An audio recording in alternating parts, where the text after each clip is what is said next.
अस्सलाम वालेकुम दोस्तों, आज की वीडियो में हम बात करेंगे एक ऐसे मौजू पर जिसने हालिया दिनों में सोशल मीडिया पर काफ़ी हलचल मचा दी है।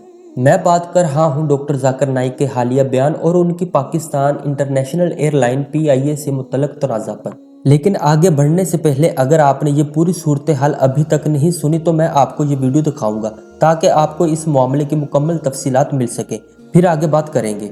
अब चलते हैं इस पूरी कहानी की तरफ। जैसे कि आप जानते हैं, डॉक्टर जाकिर नाइक एक मारूफ इस्लामी स्कॉलर हैं जो दुनिया भर में अपने इस्लामी लेक्चर्स और तकारीर की वजह से जाने जाते हैं। वो इस्लाम के पैगाम को दुनिया के कोने कोने तक पहुंचाने में मसरूफ़ हैं और इस्लाम के बारे में गलत फहमियों को दूर करने के लिए कोशा है।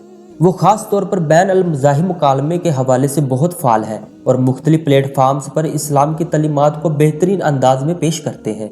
ताहम हालिया दिनों में वो एक तनाज़ा का शिकार हुए हैं जिसमें PIA के साथ उनका तजर्बा शामिल है। डॉक्टर जाकिर नाइक ने कराची में एक तकरीर के दौरान जिक्र किया कि वो मलेशिया से पाकिस्तान सफ़र कर रहे थे और उनके पास 1000 किलोग्राम का सामान था।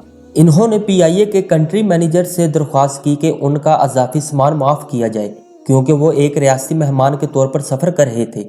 PIA के मैनेजर ने कहा, फिक्र ना करें, हम आपको इजाफी सामान पर 50% रायत देंगे। इस पर डॉक्टर जाकिर नाइक ने कहा, यह तो सस्ता होगा कि मैं 4 मजीद लोगों को साथ ले आऊं बजाय इस फीस को अदा करने के। अभी आपको मिसाल दूंगा, मैं आ रहा था, हमारा 1000 किलो था। PIA के मैंने CEO से बात किया, नाम नहीं लेता हूँ, कौन CEO, मुझे 50% डिस्काउंट दूंगा। मैं बोला भाई 50% डिस्काउंट के बदले में और 4 लोग को लेके आऊँ और सस्ता पड़ेगा ना। डॉक्टर जाकिर नाइक ने मायूसी का इजहार करते हुए कहा, यह है पाकिस्तान की एयरलाइन का अपने मेहमानों से सलूक, जबकि भारत में जहां ज्यादातर लोग गैर मुस्लिम हैं वो मेरे लिए इजाफी सामान माफ कर देते हैं, लेकिन पाकिस्तान में एक रियासती मेहमान होने के बावजूद PIA ने सिर्फ 50% रायत दी। इस बयान के बाद सोशल मीडिया पर शदीद रद्द अमल सामने आया और लोगों ने डॉक्टर जाकिर नाइक के इस बयान को तनकीद का निशाना बनाया। इस दबाव के बाद डॉक्टर जाकिर नाइक ने माजरत की और कहा, गवर्नर सिंध ने मुझे इस वाक़े की याद दहानी कराई और सोशल मीडिया पर भी मुझ पर काफ़ी दबाव था। मैं अमन का प्रचार करता हूं और अगर मेरे बयान से मेरे पाकिस्तानी भाइयों को तकलीफ पहुंची है तो मैं माजरत ख्वाह हूं। और मुझे पता है कि सोशल मीडिया में काफी तनाव था। मैं एक अमन का पैगंबर हूं, तो अगर कोई मेरे पाकिस्तानी भाइयों और बहनों को कोई तकलीफ हुई मेरी इस बात के PIA से, तो उसके लिए माजरत चाहता हूं। हमारा असल मकसद जन्नत का पासपोर्ट हासिल करना है, ना कि दुनियावी पासपोर्ट। अब दोस्तों, इस सारी गुफ्तगू में कुछ अहम पहलू हैं जिन पर हमें गौर करना चाहिए। क्या रियासती मेहमानों के साथ ऐसा बर्ताव होना चाहिए?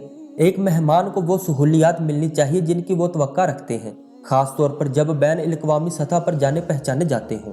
क्या एक इस्लामी स्कॉलर को ऐसी अवामी सतह पर तनकीद करनी चाहिए थी, या इनका बयान महज एक तजर्बे पर मबनी था जिसे गलत समझा गया? सोशल मीडिया पर लोगों का रद्द अमल अब इतनी ताकत रखता है कि वो किसी भी मामले को बहुत जल्द एक बड़े तनाज़ा में बदल देता है। डॉक्टर जाकिर नाइक का माजरत करना भी इसी दबाव का नतीजा था। आखिर में दोस्तों, मैं आपसे सवाल पूछना चाहूँगा, क्या आपके ख्याल में पाकिस्तान की हुकूमत और PIA ने डॉक्टर जाकिर नाइक के साथ मुनासिब सलूक किया, या डॉक्टर जाकिर नाइक का रद्द अमल जायज़ था?